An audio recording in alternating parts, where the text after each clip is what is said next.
ஆண்டவரும் இரட்சகருமாய் இயேசு கிறிஸ்து நாமத்தினால டிவி செய்தியின் மூலமாக இவங்களை சந்திப்பதில் நான் மிகுந்த மகிழ்ச்சி அடைகிறேன்.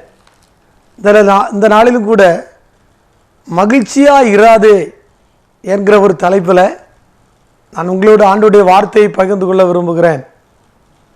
பாருங்க, நம்ம எல்லாருமே சந்தோஷமாக இருக்கணும், மகிழ்ச்சியாக இருக்கணும்னு சொல்லி தான் விரும்புவோம். அதற்காக தான் கடுமையாக உழைக்கிறோம், சில காரியங்களை செய்கிறோம். அது மட்டும் இல்லை, ஆண்டோடைய வேதமும் அப்படி தான் சொல்லுது, சந்தோஷமாக இருங்க. ஆனால் இங்கே நாம் பார்க்குறோம், மகிழ்ச்சியாக இருக்காத அப்படின்னு சொல்லி ஓசியா தீர்க்கதரிசியின் மூலமாக ஆண்டவர் பேசுகிறாங்க. நீ மகிழ்ச்சியாக இருக்க வேண்டாம், களி கூறாத அப்படின்னு சொல்லி அவர் சொல்கிறார். ஏன் அந்த வார்த்தையை அவர் பயன்படுத்துகிறாருன்னு சொல்லி ஓசியா தீர்க்கதரிசன புஸ்தகம் அந்த 9ஆம் அதிகாரத்திலே 1ஆம் வசனம் நாம் வாசிக்கும்போது, இஸ்ரவேலே மகிழ்ச்சியாக இராதே, மற்ற ஜனங்களைப் போல் களி கூறாதே, உன் தேவனை விட்டு நீ சோரம் போனாய். நீ மகிழ்ச்சியாக இருக்காண்டா, நீ சந்தோஷமாக இருக்க வேண்டியவன் தான். ஆனால் நீ இப்போ சந்தோஷமாக இருக்காத, நீ மகிழாத. ஏன்னா உன்னை மகிழ்ச்சியாக்குகிற தேவன் உன்னோடு இல்லை. உன்னை களிகூற பண்ணி அனுதினமும் நித்தமும் நடத்துகிற கர்த்தரை விட்டு நீ விலகி விட்டாய். நீ தேவனை விட்டு சோரம் போயிட்ட, சோர்ந்து போன, நீ விலகிட்ட. அதனால நீ சந்தோஷமாக இருக்காத. இல்லை, இப்போ ரொம்ப ஹாப்பியாக இருக்குது, மகிழ்ச்சியாக இருக்குதுன்னு நினச்சி ஏமாந்து போகாத. பாருங்க, நாம் சந்தோஷப்படணுங்க. ஆனால் அந்த சந்தோஷம் எப்படி இருக்கிறது என்பதை நாம் பார்த்து எதனால் உண்டாகிறது என்பதை அறிந்து நம்ம சந்தோஷப்படணும், இல்லைன்னா சந்தோஷப்படக்கூடாது. ஏன்னா நான் என்ன சொல்லுவேன்னா, ஆண்டவரை விட்டு விலகிற ஜனங்களுக்கு நிறைய சந்தோஷத்தை பிசாசு கொடுப்பான். அந்த மகிழ்ச்சி உன் அழிவுக்குள்ளே நடத்தும். நீ செய்கிற பாவத்தை இன்னும் துணிகரமாக செய்வ, அது உன்னை நரகத்துக்கு கொண்டு போயிடும்.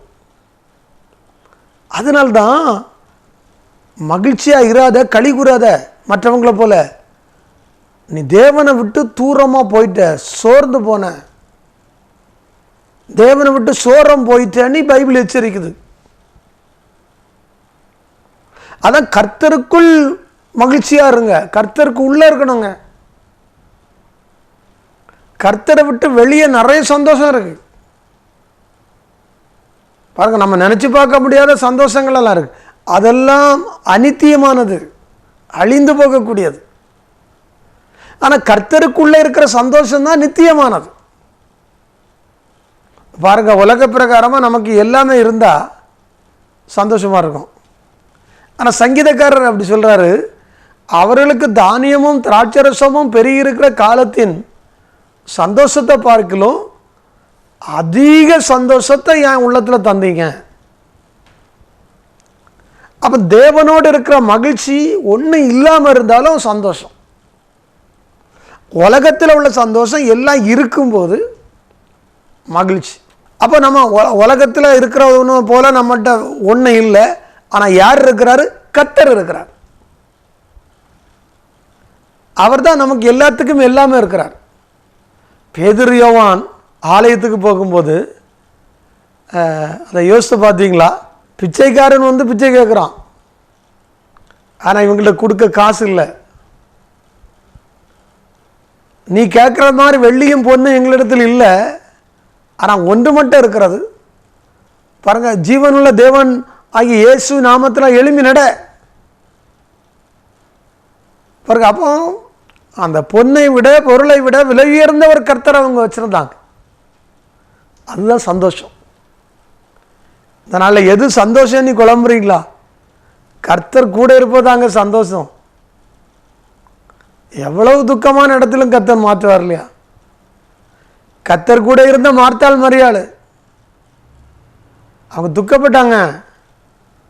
கொஞ்சம் 4 நாளைக்குள்ள அந்த துக்கம் மாறிச்சா இல்லையா? ஆண்டவர் மாற்றி கொடுத்தார் இல்லையா? அதுபோல் கர்த்தர் கூட இருந்தால் நம்ம சந்தோஷத்தை யாரும் தடை பண்ண முடியாது. வசனம் சொல்லுது, நீ கர்த்தரை விட்டு தேவனை விட்டு சோரம் போனாய், விலகி போனாய், சோர்ந்து போனாய், ஒன்றும் இல்லாமல் ஆயிட்ட, தேவனை விட்டுட்ட. அதனால நீ மகிழ்ச்சியா இராதே. ஏன் நான் மகிழ்ச்சியா இருக்கக்கூடாது? ஏன் களி கூறக்கூடாது? நமக்கு சந்தோஷத்தை கொடுக்க பாருங்க, அவருக்கு பிறப்பே அப்படி தானே. இதை உலகத்துக்கு சந்தோஷத்தை உண்டாக்குகிற ஒரு நற்செய்தி. அந்த இரட்சகரை நம்ம விட்டுட்டு சந்தோஷப்படாத, களி கூறாத. சில சொல்லுவாங்க, நான் ஆண்டவரோட இருந்தேன், இப்போ அவரை விட்ட போது தான் எனக்கு பயங்கர சந்தோஷம். கோயிலுக்கு போண்டா, கட்டுப்பாட்டோடு வாழண்டா, எப்படி வேணாலும் வாழலாம், காட்டு கழுதையே போல. யார் என்ன கேட்க மாட்டாங்க. ஆனால் ஒரு நாள் வரும், வாலிபனே உன் வாலிப பிராயத்தில் சிருஷ்டிக்கிற நினை.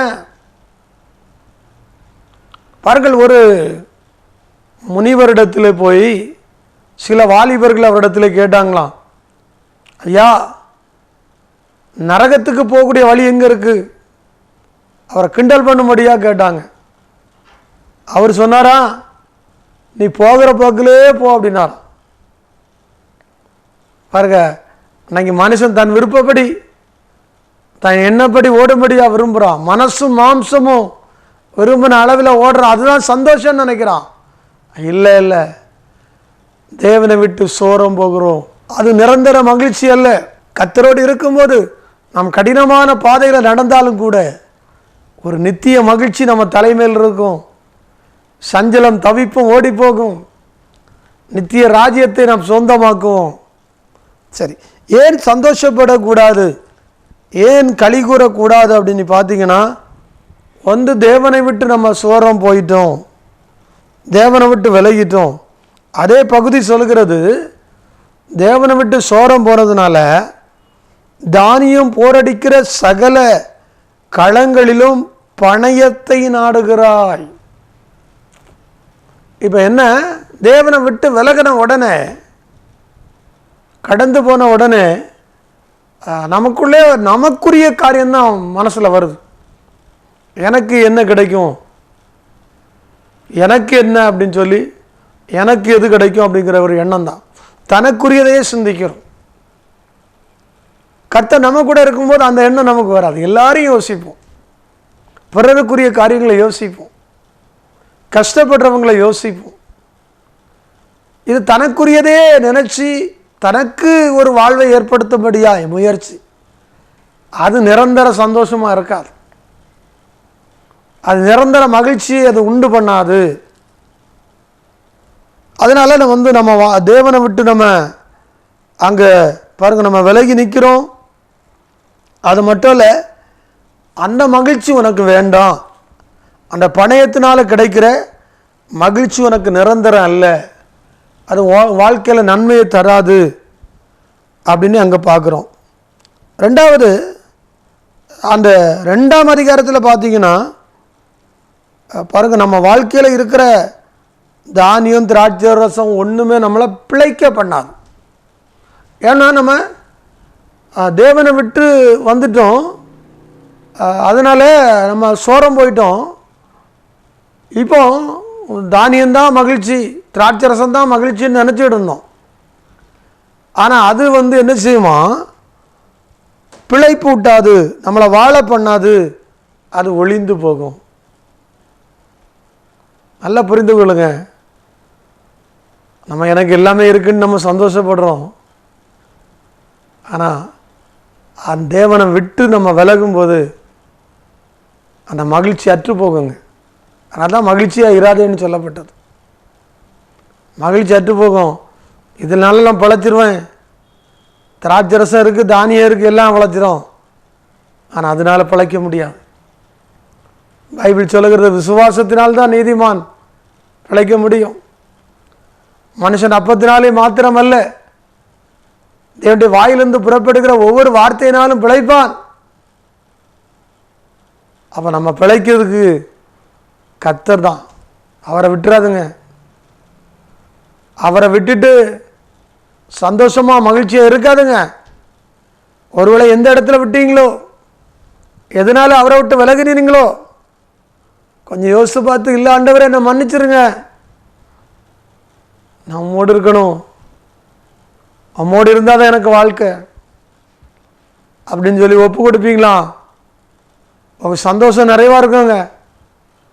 அவரை விட்டுட்டு அப்படி சமூகத்தை விட்டுட்டு சந்தோஷமாக இருக்காத, புற ஜாதிகளை போல மகிழ்ச்சியாக இருக்காத.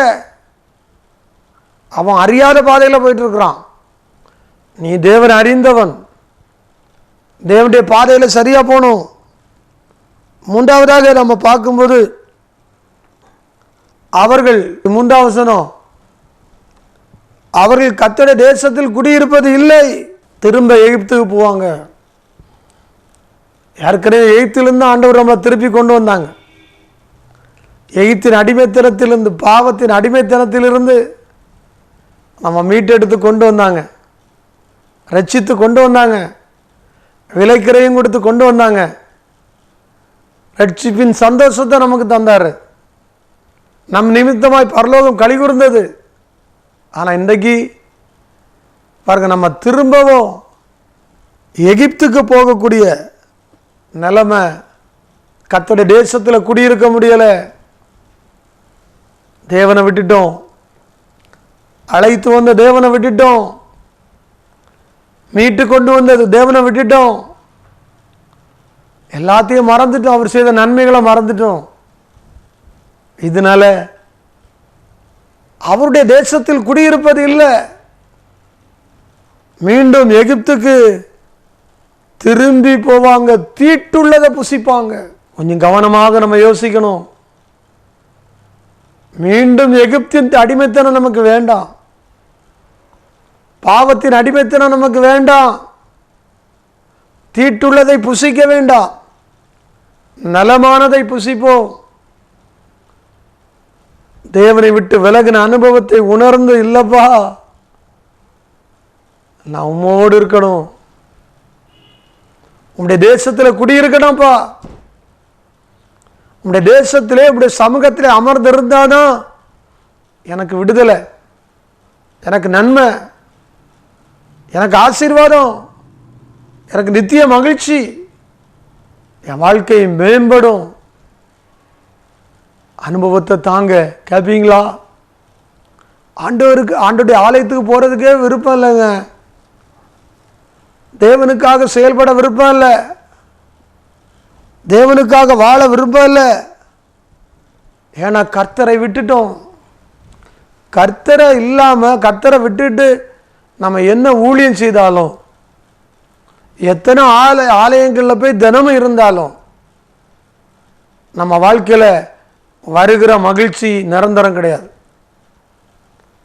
அதனால் தேவன் வேணும். நாம் தேவனோடு இருக்க நாம் கற்றுக்கொள்ளணும். ஆண்டவர் நம்மோடு இருப்பதை நம்ம பார்த்து கொள்ளணும். அப்போ தான் அந்த மகிழ்ச்சி நிரந்தரம். இல்லாமல் நீ மகிழாத, களி கூறாத.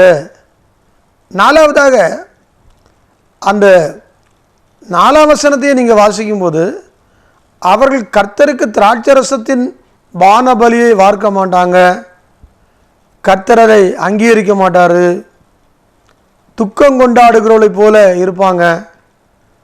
அது மட்டும் இல்லை, அவர்களுக்கு அது கர்த்தருடைய ஆலயத்துக்கும் வருவதில்லை. பலி செலுத்த முடியாது, அது ஆலயம் அங்கீகரிக்க முடியாது, தேவன் அங்கீகரிக்க முடியாதுங்க.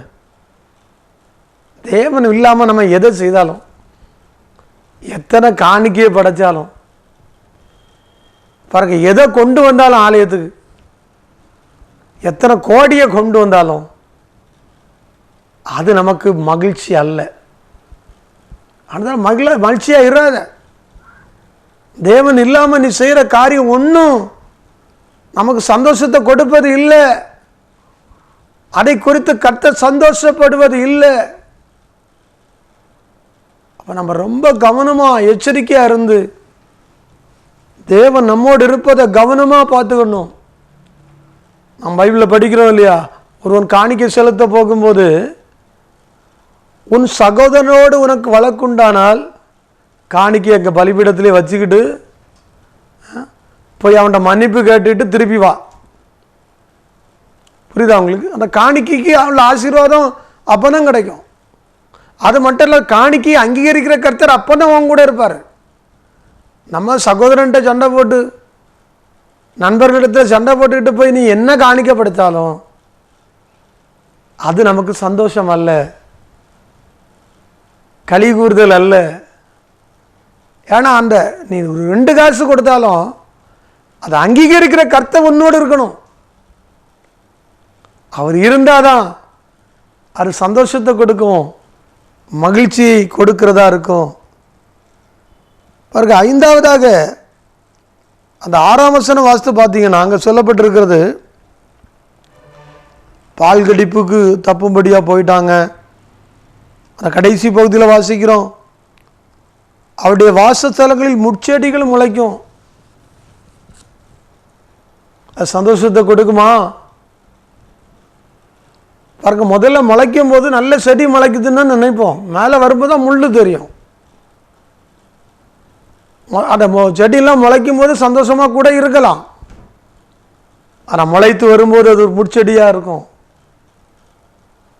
தேவன் இல்லாமல் நமக்கு முளைக்கிற ஒவ்வொரு நன்மையும், முளைக்கிற காரியங்கள் ஒவ்வொன்றுமே அது முட்செடிகளாய் மாறும், அது தீமையாய் மாறும், அது நம்மை வேதனைப்படுத்தும்.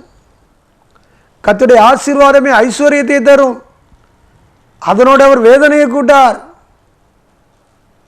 அப்போ கர்த்தரோடு இல்லாமல், கர்த்தரை விட்டு தூரம் போயிட்டு நமக்கு எது முளைச்சாலும் எது வந்தாலும் அது வேதனையை கொடுக்கும். அப்போ தேவனோடு இருப்பது தான் நமக்கு நித்திய மகிழ்ச்சி. அவர் இல்லைன்னா நம்ம சந்தோஷப்பட முடியாது, கலிகூற நம்ம முடியாது. 6வது நீங்கள் பார்த்தீங்கன்னா 7ஆம் வசனம் சொல்லுகிறது, விசாரிப்பின் நாட்கள் வரும், நீதி சரிகட்டும் நாட்கள் வரும் என்பதை இஸ்ரவேலர் அறிந்து கொள்வார்கள்.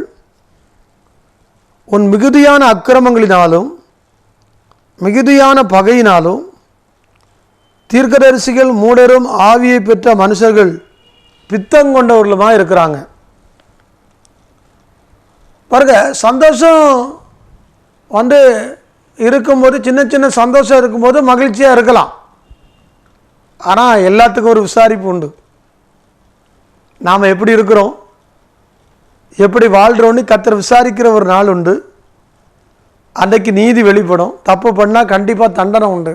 தப்பு பண்ணால் எல்லா மகிழ்ச்சியும் போயிடும், துக்கம் வரும். பாருங்க, அது மட்டும் இல்லை, மிகுதியான அக்கிரமம் மிகுதியான பகை, இதனால் அக்கிரமம் மிகுதியான பகை இதெல்லாம் ஏன் அதிகரிக்குதுன்னா, அந்த உலக சந்தோஷத்தை ரொம்ப களிப்பாக கொண்டாடிட்டு இருக்கிறோம். அதான் பைபிள் சொல்லுது, சந்தோஷமாக இருக்காத, களி கூறாத. நீ ஒன்றை புரிஞ்சிக்க, தேவனை விட்டுட்டு நிற்கிற, தனியாக நிற்கிற, ஒன்றை வஞ்சிக்கும்படியாக பிசாசு வருவான். எச்சரிக்கையாக இருந்து வேதம் எச்சரிக்குது. ஆனால் நம்ம இல்லை அப்படின்னு அதுவே சந்தோஷமாக இருந்தானா, மிகுதியான அக்கிரமம் மிகுதியான பாவம் நம்ம பகை எல்லாம் வந்தால் என்ன நடக்கும்? தீர்க்கதரிசிகள் மூடரும் ஆவியை பெற்ற மனுஷர்கள் பித்தங்கொண்டவர்களுமாக இருப்பாங்க. யோசிச்சு பாருங்க, தீர்க்க தரிசனம் வந்தால் பெரிய சந்தோஷம் இல்லையா? பாருங்க, தீர்க்க தரிசன வரங்கள் கிடைக்கும் போது பெரிய மகிழ்ச்சி, குடும்பத்தில் பெரிய சந்தோஷம். ஆனால் அந்த தீர்க்கதரிசி மூடனா மாறுறான். எதனால? கர்த்தரை விட்டு சந்தோஷம் கொண்டாடினதுனால, கர்த்தரை விட்டு களி கூர்ந்ததுனால. கர்த்தர் பாருங்க, கர்த்தரை விட்டுக்கிட்டு நான் பெரிய தீர்க்கதரிசின்னு சொன்னதுனால. கர்த்தர் இல்லாத ஒரு வாழ்க்கை, நீ தீர்க்கதரிசியாக இருந்தாலும் சரி, பெரிய தலைமை பாஸ்டராக இருந்தாலும் சரி தான், நீ பெரிய அப்போஸ்தலனாக இருந்தாலும் சரி தான், அது வெறுமையாக மாறிடும். அந்த மகிழ்ச்சி அற்று போகும். தேவனை விட்டு நீ சந்தோஷப்படாத, தேவனை விட்டு விட்டு களி கூறாத. பைபிள் எச்சரிக்குது. தீர்க்கதரிசி மூடனா மாறுறாயா? அவன்கிட்ட இருந்து நல்ல வார்த்தை வரும்னு நம்ம எதிர்பார்க்க மூடத்தனமா பேசுறான். ஆவியை பெற்றவன் பித்தம் கொண்டவனா இருக்கிறான். பித்தம் கொண்டவனா பைத்தியம் பிடிச்சவன்னு சொல்லலாம். அபிஷேகம் பெற்றவங்க அப்படி போறாங்க. தேவனை விட்டார்கள், தேவனை மறந்தார்கள், தேவன் தங்களை விட்டு விலகினதை அறியல. ஆண்டவரோடு இருக்க கற்றுக்கொள்ளுங்க. தேவன் இல்லாத வாழ்க்கை வேண்டாங்க.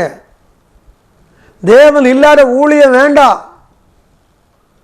கர்த்தர் இருந்தாதான் மகிழ்ச்சி. கர்த்தர் இல்லைன்னா மகிழாத களி கூறாத. கர்த்தர் வரும் வரையும் அழுது புலம்பு.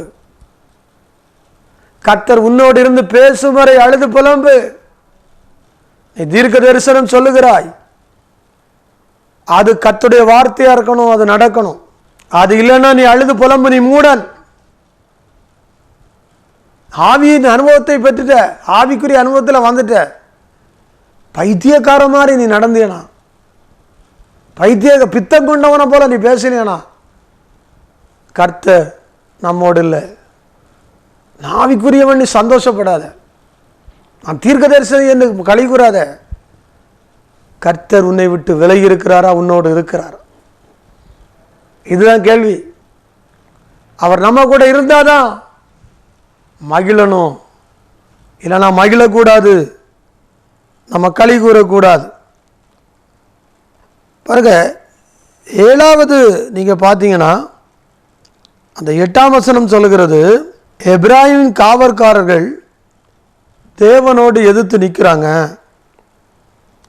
தீர்க்கதரிசி அவன் போகிற வழியிலெல்லாம் குருவி பிடிக்கிறவனுடைய கண்ணியாகவும் தேவனுடைய ஆலயத்துக்கு பகையாளியுமா இருக்கிறான்.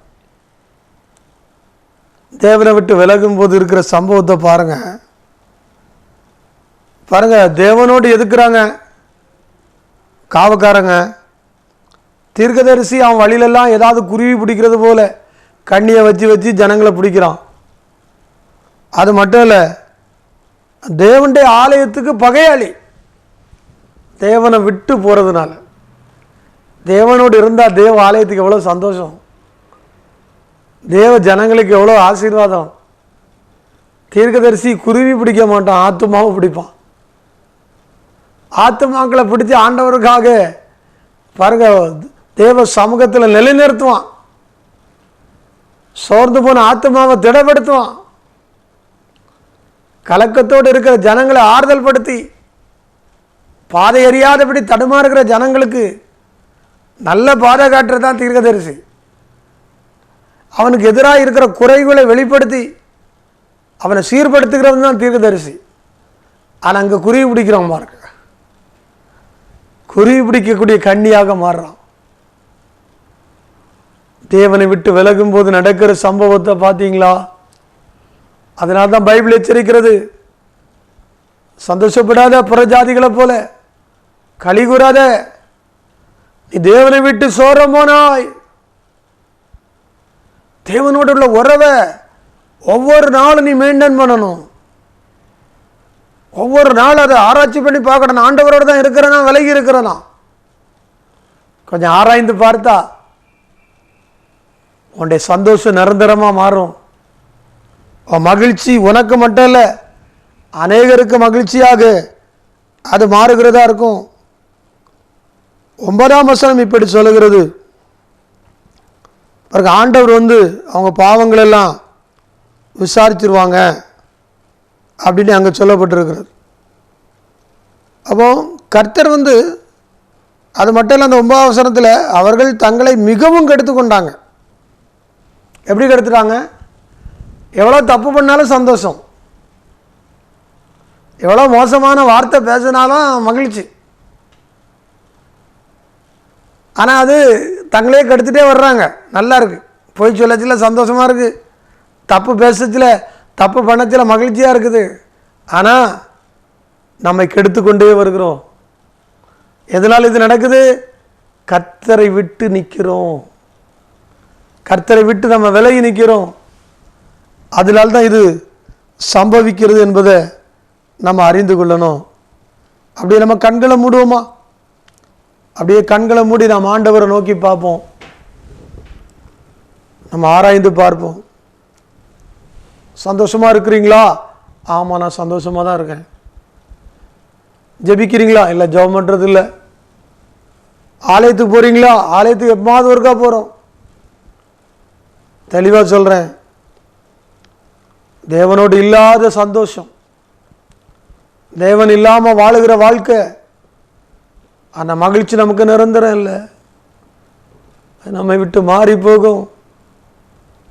தேவனே, உம்மோடு இருக்க எனக்கு கிருபைதாரும், உம்மோடு இல்லாமல் இருந்தால் என்னெல்லாம் நடக்குன்னு சொல்லி நாங்கள் தியானம் பண்ணப்பா.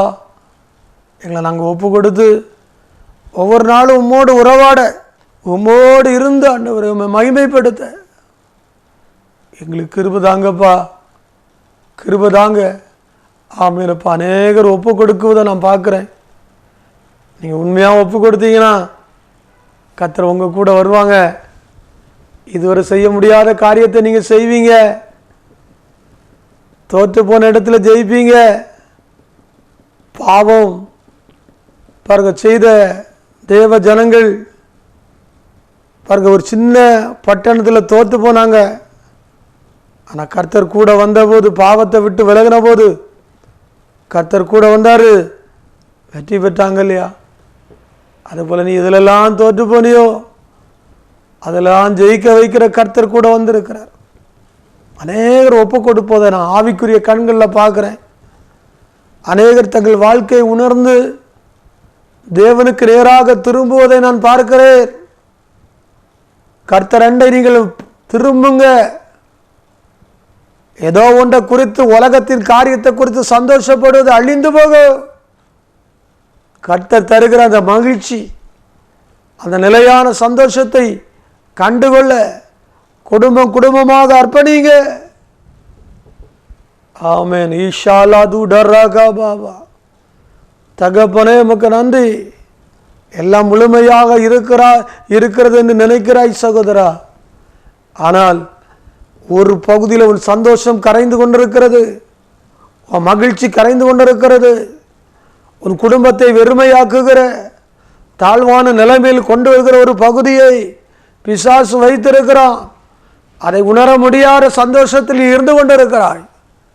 இன்றைக்கு கர்த்தரிடத்தில் திரும்பு. கர்த்தரை உனக்கு காண்பித்து கொடுப்பார். அந்த பகுதியிலிருந்து உன்னை விடுதலையாக்குவார். ஆமென் ராஜா, உமக்கு நன்றி. எத்தனையோ வேலைகளை செய்தாய், அத்தனையும் தோற்று போன நிலைமையிலே இன்னைக்கு சோர்ந்த நிலைமையில் இந்த செய்தியை பார்த்து கொண்டிருக்கிறாய். பரிசுத்த ஆவியானவர் சொல்லுகிறார், ஆமென் ராஜா, உன்னுடைய வேலைகள் ஒவ்வொன்றிலும் நான் உன்னை ஆசீர்வதித்தேன். ஆனால் ஆசீர்வாதம் வந்தபோது நீ என்னை விட்டு விலகினாய், என்னை மறந்தாய். அதனால் இன்றைக்கு நீ வெறுமையாய் இருக்கிறாய். இன்றைக்கு நீ அதை உணர்ந்து என் அண்டை திரும்பு, என் அண்டை திரும்பு. என் சமூகத்தை நோக்கி பாரு. தேவனை விட்டு சோரம் போன அனுபவங்கள் மாற்றப்படட்டும். தேவனுக்கு நேராக உன் இருதயத்தை திருப்பு. தேவ சித்தத்துக்கு ஒப்புக்கொடு. உன்னுடைய விருப்பம் அல்ல, உன் சித்தம் அல்ல, கர்த்தருடைய விருப்பம், கர்த்தருடைய சித்தம் நிறைவேறட்டும். அதற்காக அர்ப்பணி. ஆமென், ஆமென். குடும்பமாக கர்த்தரை நோக்கி பார்க்கிறீர்கள். குடும்பத்தில் மாறி மாறி பலவீனம். ஒருவருக்கு பலவீனம் மாறும்போது இன்னொருவருக்கு குடும்பத்தில் தொடர்ச்சியான அந்த பலவீனம் உன் குடும்பத்தை தகர்த்து கொண்டிருக்கிறது. காரணம் ஒன்றே ஒன்று, தேவ சமூகத்தில் நீ அதிகமாக தேவனோடு உறவாடின குடும்பம். இன்றைக்கு தேவனை மறந்துட்டீங்க. காரணம் எங்களுக்கு சமயம் இல்லை, வாய்ப்பு இல்லைன்னு சொல்றீங்க. அதனால வந்த பிரச்சனை. இன்றைக்கு ஒரு புது தீர்மானம் எடு. கர்த்தருடைய காரியங்களுக்கு முக்கியத்துவம் கொடுப்பேன், தேவனை அதிகமாக தேடுவேன் என்கிற ஒரு முக்கியத்துவத்தை நீ கொடுக்கும் போது கர்த்தர் உன் வியாதிகளை உன்னை விட்டு விலக்குவார். பரிகாரியாகிய தேவனாய் அவர் கடந்து வருவார். ஆமென் ராஜா. குடும்பத்திலே திருமண காரியங்கள் தடைபட்டபடியினாலே கண்ணீரோடு தேவ சமூகத்தை நோக்கி பார்க்குறீங்க. ஆமென் ராஜா. ஏற்ற துணைகளை, ஏற்ற ஆசீர்வாதத்தை கர்த்தர் வைத்திருக்கிறீர். அதை சீக்கிரத்தில் நீர் கொடுக்க போகிறபடியால் நன்றி. கற்பத்தின் கனிக்காக ஜெபிக்கிற பிள்ளைகள், ஆமென் அப்பா, ஆமென். யூட்ரஸில் பிரச்சனையோடு இருக்கிற அந்த மகளை நீர் தொடுகிறீர், அதை காண்பித்து கொடுக்கிறீர். அந்த பிரச்சனை விலகுகிறது. சீக்கிரத்தில் கற்பம் தரிக்கக்கூடிய அனுபவத்தை கர்த்தர் கொடுக்கிறபடியால் நன்றியானவரே, உமக்கு நன்றி செலுத்துகிறோம் அப்பா. உம்மை விட்டு விலகி நிற்கிறவர்கள், மூடர்கள், பித்தம் கொண்டவர்கள் என்றெல்லாம் பார்க்குறோம்ப்பா. உம்மை விட்டு விலகாத ஒரு இருதயத்தை அனுதினம் எங்களுக்கு தந்துருங்க. ஒவ்வொருவருக்கும் நீங்கள் தாங்கப்பா. ஆண்டவர் அப்படி செய்கிறபடியால் நன்றி. சகல துதிகர மகிமை எல்லாம் மக்கள் செலுத்துகிறோம். மீட்பர் இயேசுவின் இன்ப நாமத்தில் ஜெபம் கேளும் நல்ல பிதாவே, ஆமென். Praise the lord. God bless you.